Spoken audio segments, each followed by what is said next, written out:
Hi, I'm Amanda Gross, and I'm going to demonstrate a game for GPE 104.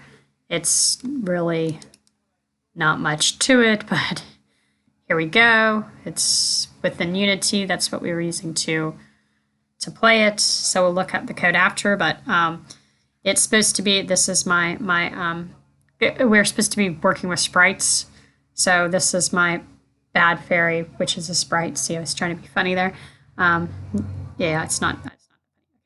But she should be able to move right, and she can move right, and she can move left across the screen, and she can move up, and she can move down according to the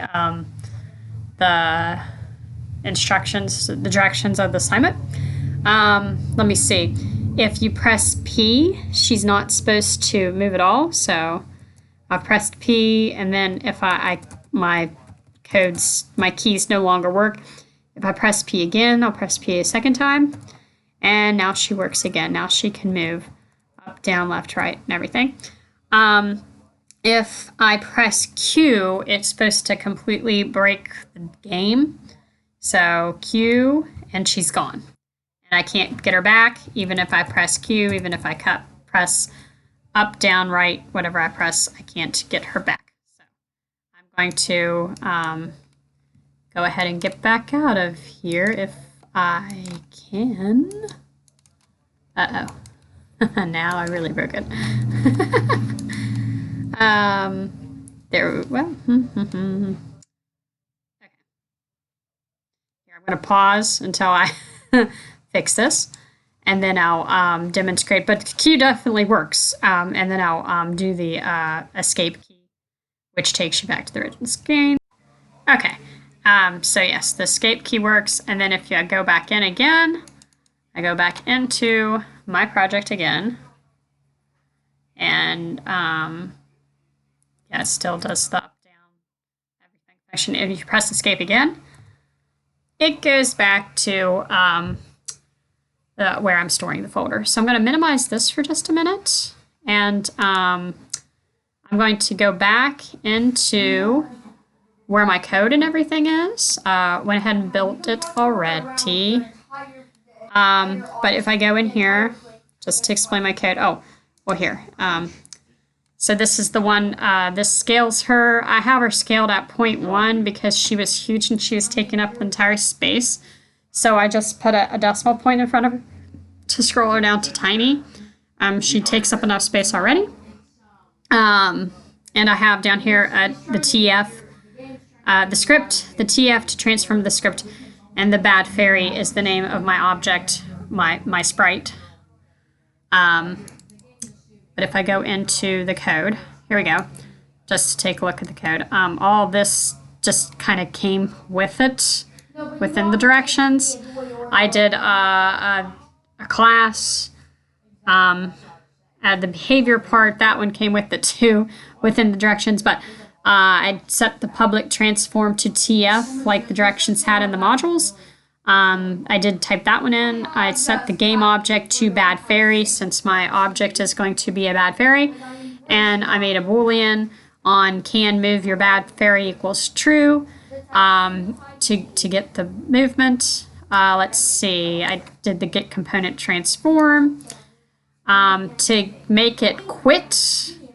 To set the Q or set the P code in function, I had if-else statements with true and false.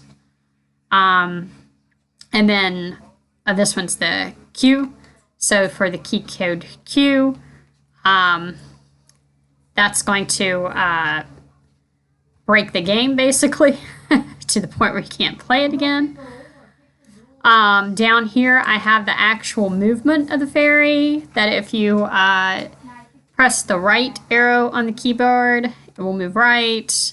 If you press the left arrow, it will move left. If you press the up arrow, it'll move up. And if you press the down arrow, it will move down. The X and the Y is the X and Y along the quad, the axis. 1, 0, like starting position. So x and is 1 and the y is 0. I'm using vector 2 since it's 2D and it's not a 3D game yet.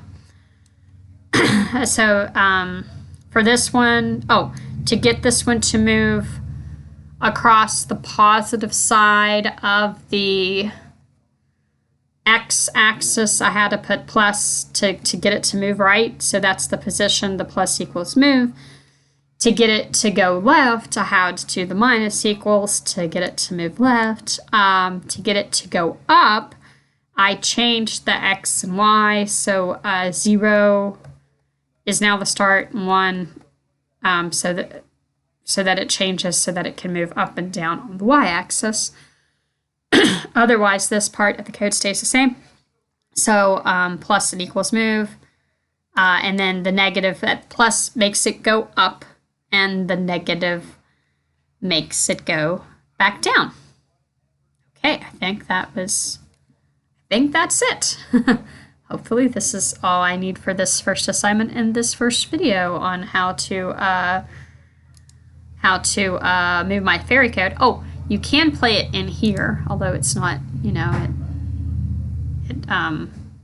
not as, see, everything's something like this way.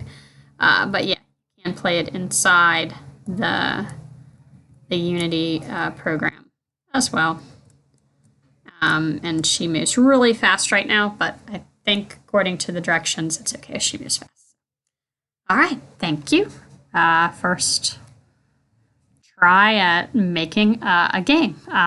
Next time I'll probably use something less like a little kid drew something on a piece of paper. I drew her in like 10 minutes if that helps. No, I don't want to optimize my PC right now. Okay. All right. Thank you.